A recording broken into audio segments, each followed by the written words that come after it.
না। তাহলে কি আপনি বলছেন যে আপনার যে বক্তব্যটা সামাজিক যোগাযোগ মাধ্যমে ভাইরাল হয়েছে সেটা ভুল? কোনো ভাইরাল হয় নাই, এটা ইউটিউবে অনেক কিছু করা যায়, কথাটা বুঝছেন।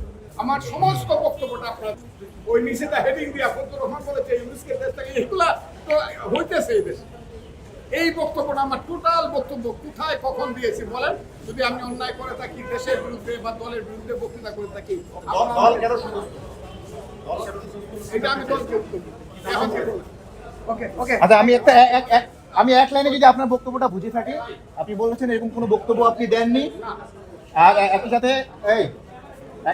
এরকম কোনো বক্তব্য আপনি দেননি, এবং একই সাথে আপনি বলতে চাচ্ছেন যে বক্তব্যটা এআই করে অথবা জোড়া লাগানো হয়েছে, এরকম কিছু? তাহলে পুরো লাইনটা একটু বলে দেন, ক্লিয়ার করে একটু বলে দেন।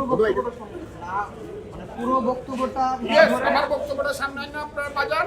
যদি আমার কোনো ভুল হয়ে থাকে, কেউ হয়ে থাকে, আমাকে বুঝাইতে পারে যে এখানে আপনি ভুল করেছেন, তাহলে আমি সঙ্গে সঙ্গে হাজির করে নেব।